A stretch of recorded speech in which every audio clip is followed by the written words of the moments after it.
आज हम आपको एक ऐसी टुन्नी की कहानी सुनाती हैं। टुन्ना और टुन्नी नदी के किनारे बैठे आराम कर रहे थे। अरे टुन्ने, मुझे इस नदी में उस पार जाने का बहुत शौक है। अरे तुम मुझे एक दिन नदी के उस पार ले जाओ। अरे टुन्नी, तुम्हें क्या शौक है वहाँ जाने का? अरे मुझे बहुत शौक है वहाँ जाने का। मैं देखना चाहती हूँ वो दिशा कैसी है। अरे चलो चलो टुन्नी, जंगल में लकड़ियाँ काटनी है और तुम यहाँ फजूल की बातें कर रही हो। फिर टुन्नी और उसका पति जंगल में जाकर लकड़ियां काटने लग जाते हैं और फिर उसको बैलगाड़ी पर लादकर वो शहर की तरफ ले जाया करते थे। टुन्ना और टुन्नी का यही कारोबार था, लेकिन कुछ ही अरसे के बाद टुन्ना और टुन्नी का कारोबार अच्छा नहीं चलता। शहर में गैस लाइन आ जाती है और टुन्ने से कोई भी लकड़ियां नहीं खरीदता। फिर उनकी बैलगाड़ी कुछ दिन अरसे के लिए रुक जाती है और टुन्नी एक दिन बहुत परेशान थी। अरे चलो, आज बैलगाड़ी लेकर फिर शहर की तरफ चलती हूँ। फिर टुन्नी अपनी बैलगाड़ी लेकर शहर की तरफ रवाना हो जाती है।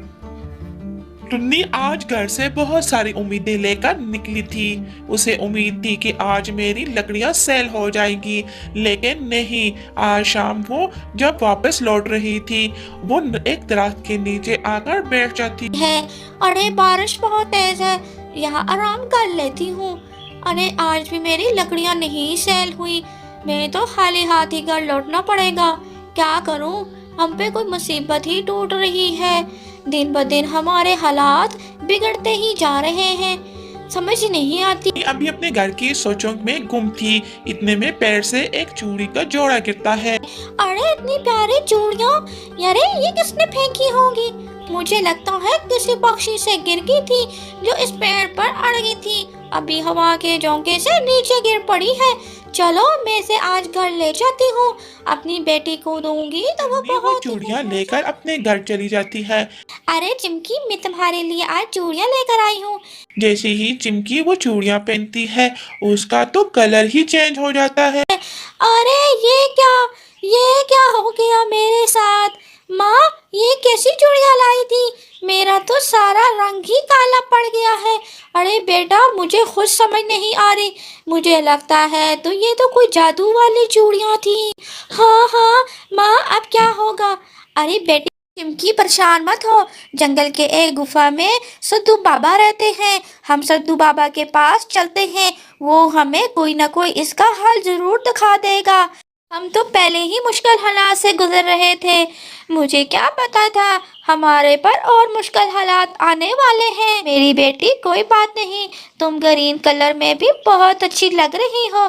अरे देखा नहीं, मिट्टू तोती और हरी तोती कितनी प्यारी लगती हैं। फिर टुन्नी अपनी बेटी को लेकर जंगल के सिद्धू बाबा के पास पहुंच जाते हैं। अरे ये रहा गुफा। वो टुन्नी सिद्धू बाबा के पास पहुंचकर सारी बात बताती है। अरे टुन्नी, बिल्कुल परेशान मत हो, मैं तुम्हें इसका उपाय जरूर बताऊंगा। अरे तुम्हारी बेटी चमको बिल्कुल ठीक हो जाएगी। अरे तुम्हें बस एक पक्षी का पंख लगाना है इसके पंखों में, और वो है जंगल की बड़ी चील। चील का पंख लगाना है। अरे तुष्टू बाबा, हम चील का पंख कैसे लाएंगे? वो तो बहुत ही खतरनाक है। चमकी, लेकिन तुम लोगों को ऐसा करना होगा, नहीं तो तुम सारी जिंदगी ऐसे ही रहोगी। अरे सिद्धू बाबा, क्या मैं ऐसे रहूंगी? हाँ हाँ, अगर तुम पंख लगा दोगी तो ठीक हो जाओगी। अलावा कोई भी हल नहीं है।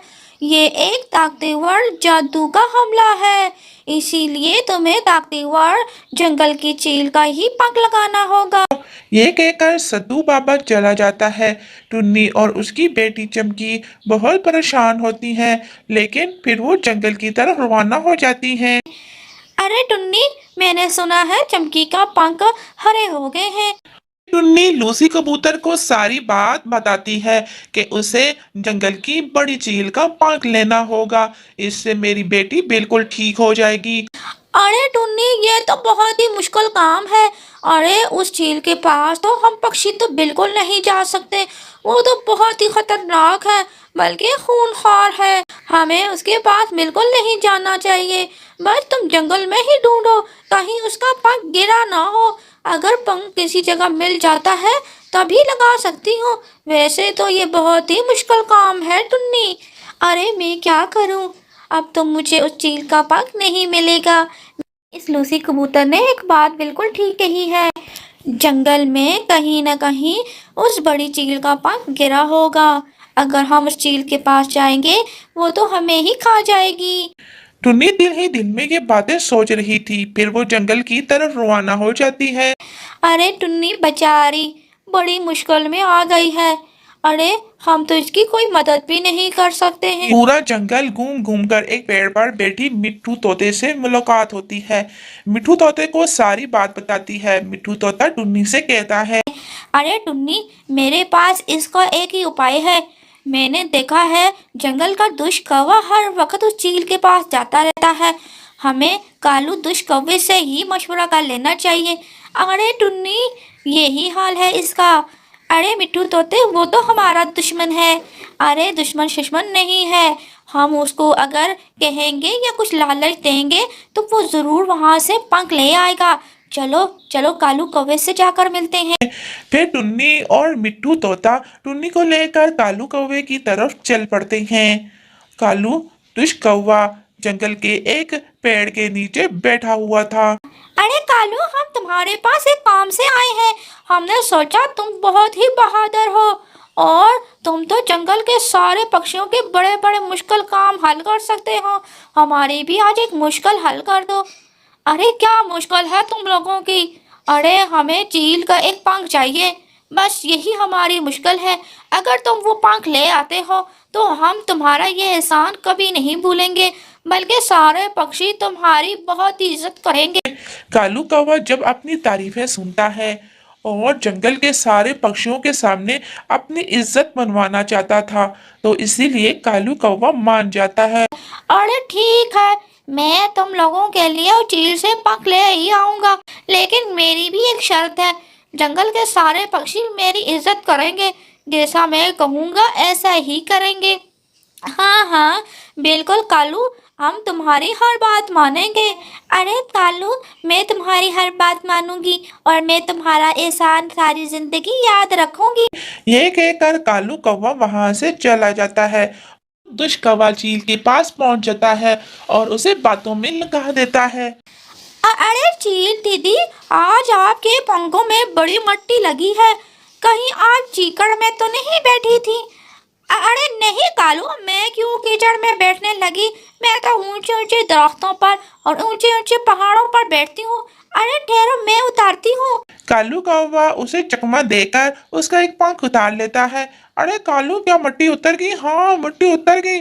चलो मैं चलती हूँ जंगल की तरफ।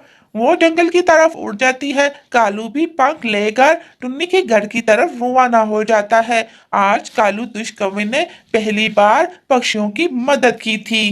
दुष्ट कौवा वो पंख लेकर टुन्नी के घर पहुंच जाता है। ये लो टुन्नी पंख।